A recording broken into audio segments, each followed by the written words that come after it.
Hola amigos de YouTube, yo soy LordFast321 con el segundo capítulo de Creepypastas para no dormir.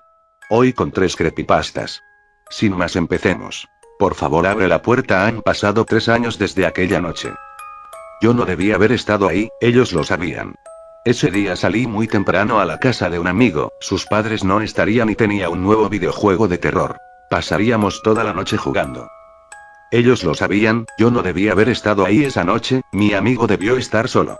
Ellos lo habían observado por días como hacen siempre y sabían que esa noche estaría solo.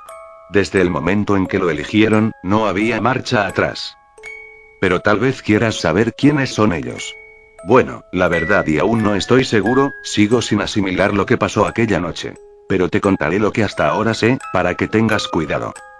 Ellos se encuentran en todas partes, en ningún lugar estás exento de ser su víctima.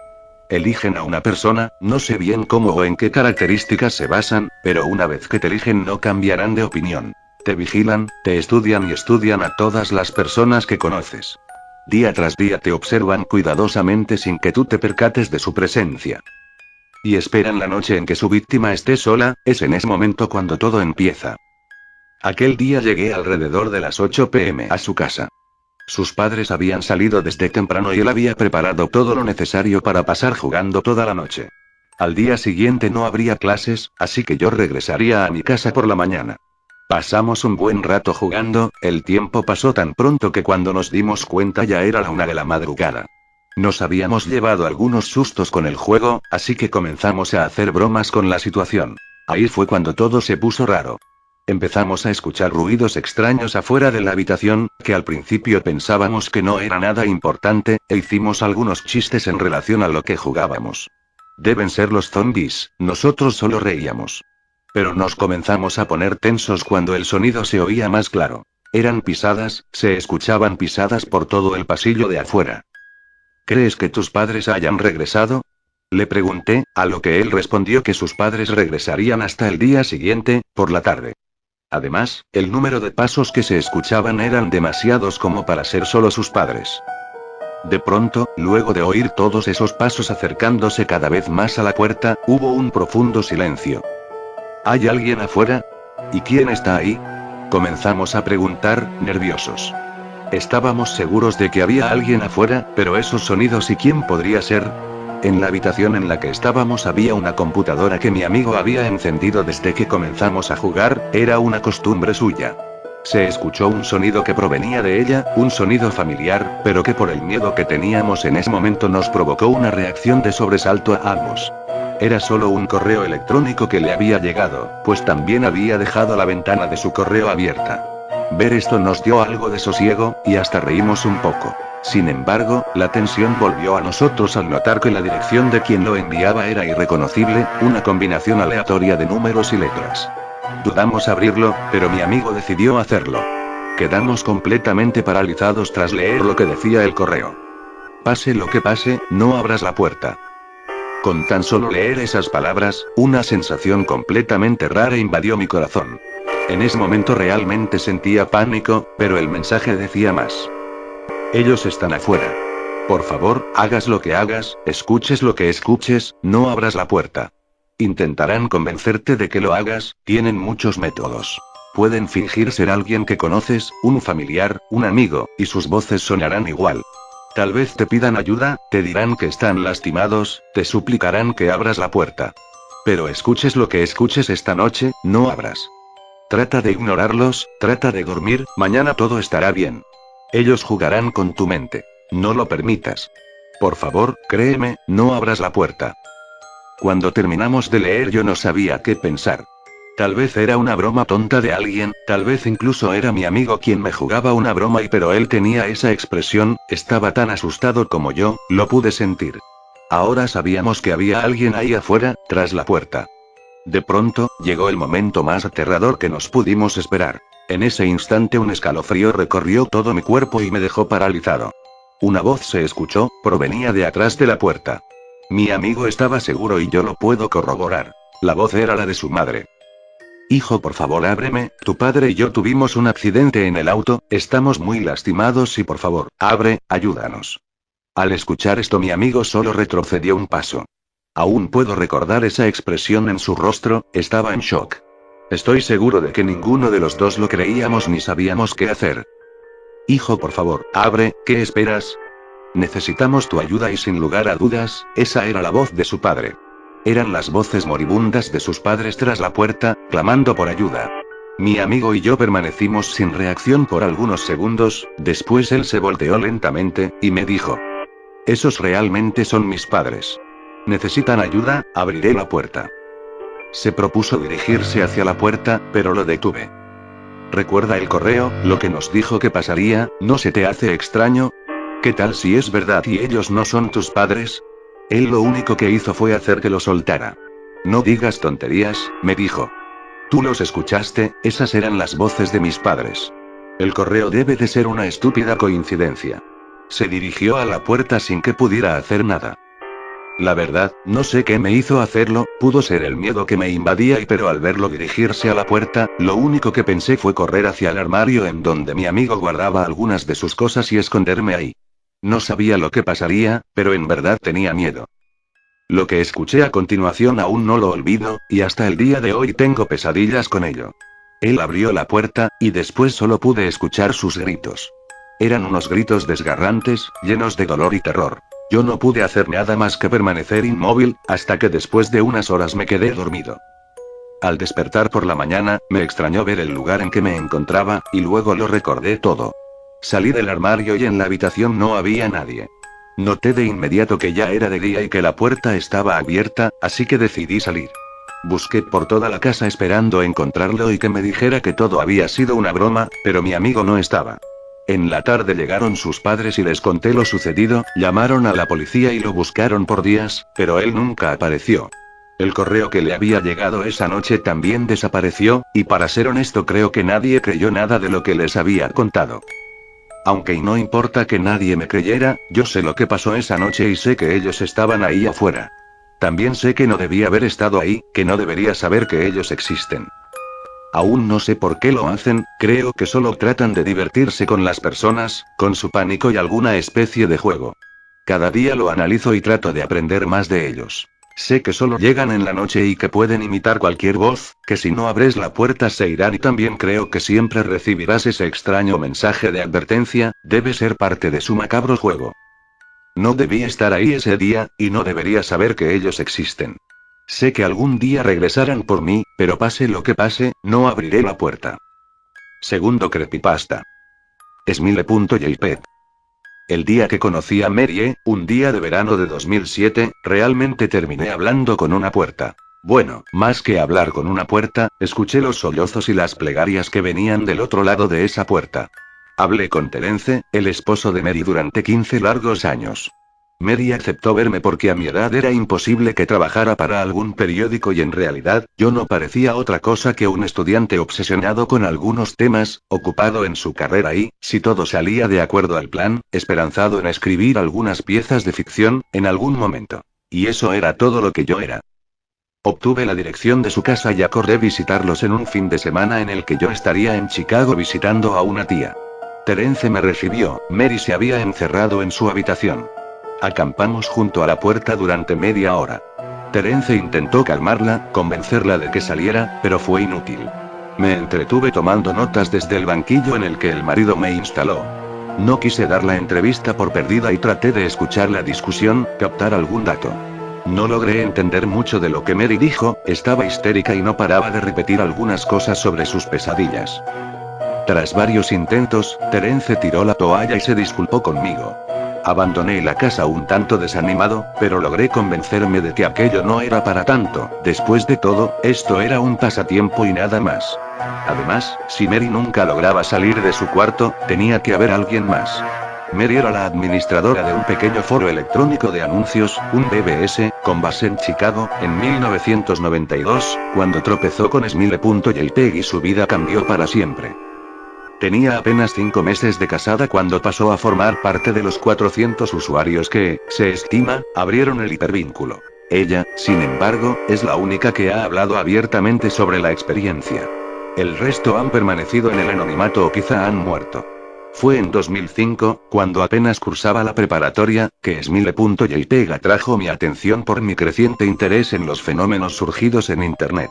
Mary solía ser la víctima que se citaba para darle credibilidad a un fenómeno que también llegó a denominarse como Smile.gov. Lo que más me atraía era el absoluto silencio en Internet sobre la cuestión, la gente familiarizada con los rumores y dispuesta a hablar sobre ellos los consideraba apenas un hoax, pues incluso dedicando algunas horas a la tarea, es imposible encontrar la imagen. Ciertamente, existen muchas fotos manipuladas con la finalidad de hacerse pasar por la original y es eso lo que uno va a encontrar en los primeros intentos con cualquier buscador. A la imagen original se le atribuyen efectos colaterales muy significativos. Ansiedad aguda, delirio y en algunos casos, epilepsia. Creo que ese es el principal motivo de que el archivo sea apenas una sombra, un fantasma que suele mencionarse de vez en cuando. La censura del tópico se apoya en el escepticismo o en el miedo. Ni Smile.jpg, ni Smile.doc son mencionados en Wikipedia, aunque virales más escandalosos como Goaxe, Ello.jpg, o 2girls1cup, cuentan con su propia entrada. Asimismo, cualquier intento de subir una contribución referente a Smile.jpg, es sistemáticamente eliminada por cualquiera de los múltiples administradores de la enciclopedia en línea. Al parecer, ya se hablaba de Smile.jpg en los remotos tiempos de Usenet, e incluso existe una historia muy persistente sobre un hacker que en 2002, inundó los foros de sátira y humor de Something Awful con la imagen, volviendo epilépticos a casi la mitad de su público. Se cuenta también, que para finales de la década de los 90, una cadena circuló vía email con el asunto. Sonríe, Dios te ama. Sin importar los altos márgenes de exposición que estos eventos supondrían, pocas personas admiten haber tenido contacto con el archivo y hasta ahora, ninguna página o vínculo convincente ha sido descubierto. Aquellos que claman haber visto Smile.jpg, suelen alardear agregando que en el momento en que lo vieron estaban muy ocupados como para guardar una copia en su disco duro.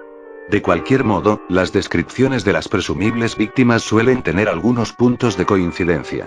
Un perro, cuando se especifica su raza, un husky siberiano, iluminado por el flash de la cámara en una habitación en penumbras. El único detalle que se distingue en la imagen es una mano que surge desde la penumbra y, usualmente, no parece hacer nada más que posar hacia el margen izquierdo.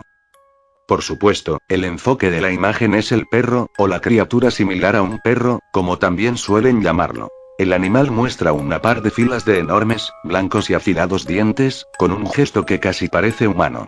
Se suele agregar que la imagen se ha quedado dentro de la cabeza del espectador y que conforme se repite, vuelve en momentos de distracción durante el día, esta va envolviendo la mente, hasta el punto en el que la imposibilidad de pensar en otra cosa se confunde con la sensación de no poder mirar hacia otra parte y la imagen comienza a despertar impresiones en los otros sentidos.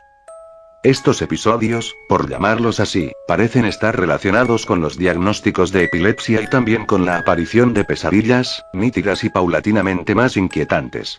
Después de que la condición empeora, el testigo suele terminar medicado y esto, al menos en algunos casos, suele mitigar el proceso.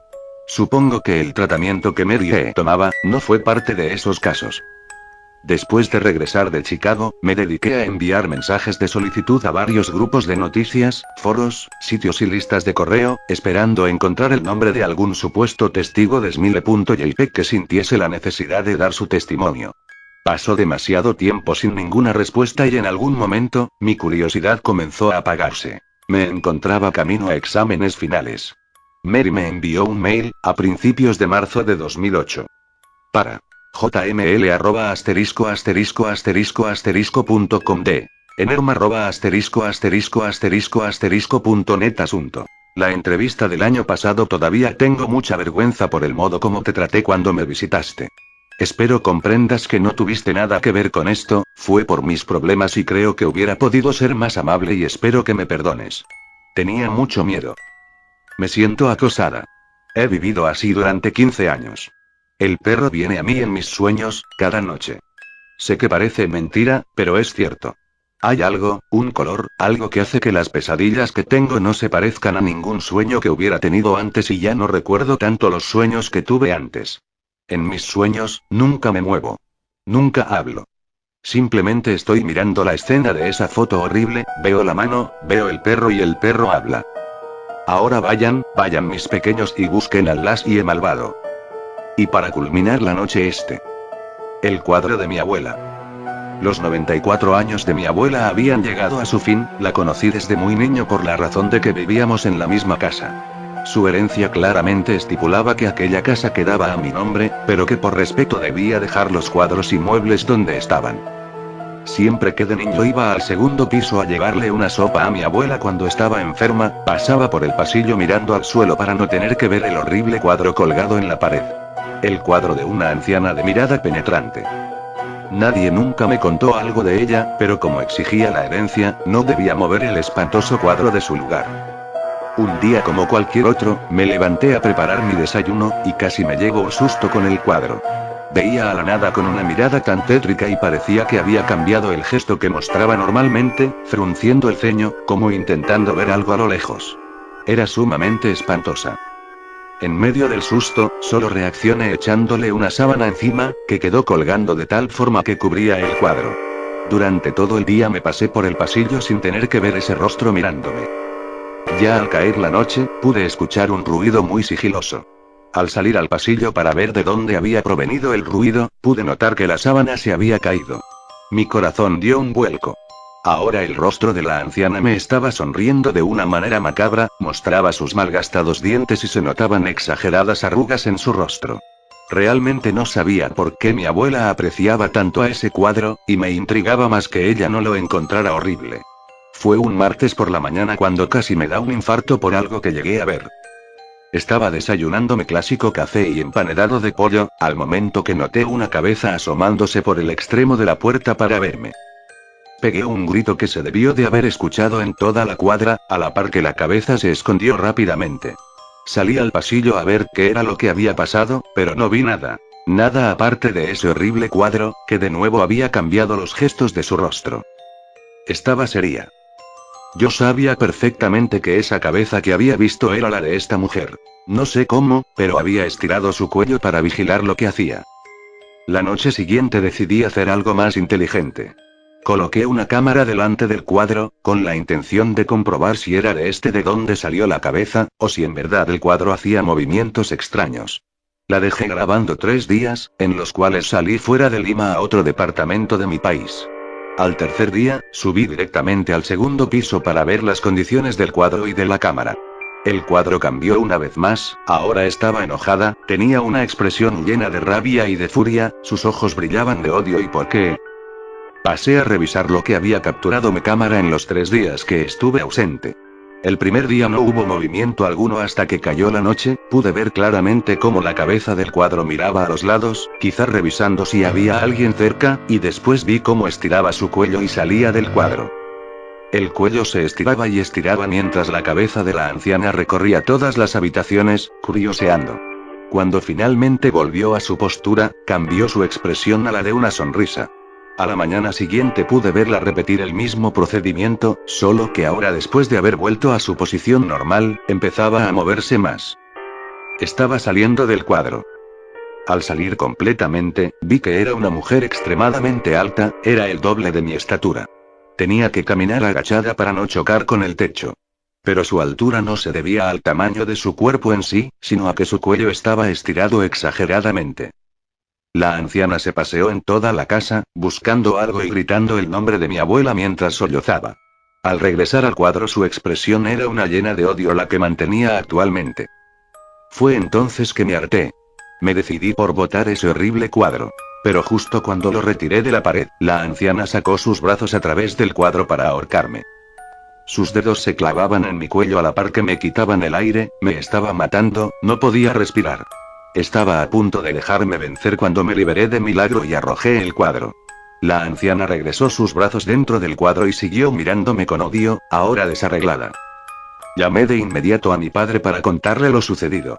Sabía que no me creería, pensaría que me estaba drogando y no fue así.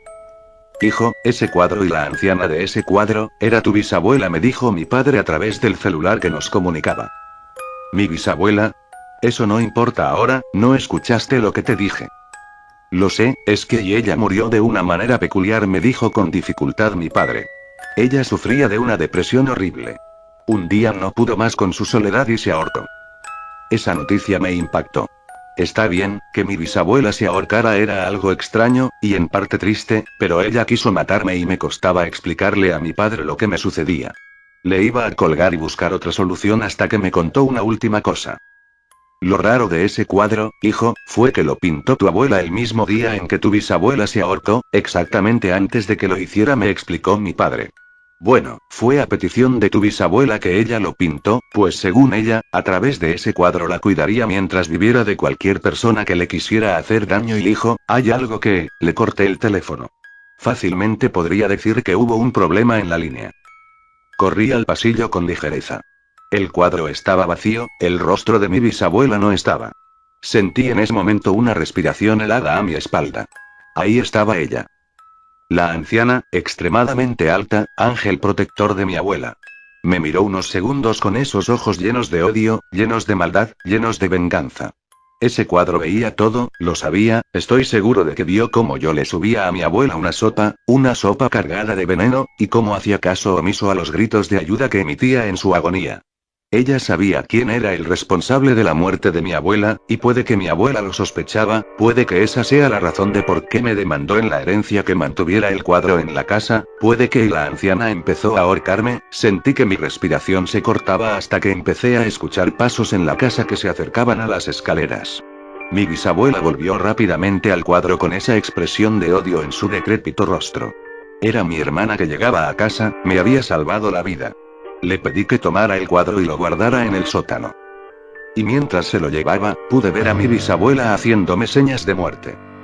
Nunca más volví a entrar al sótano, e incluso años después de estos sucesos, podía escuchar por la noche el ruido de la manija del sótano siendo forzada, en vano, como si alguien quisiera salir de ahí. Bueno, eso fue todo. Suscríbanse. Esta serie tendrá 10 capítulos la primera temporada, así que disfrútenlo.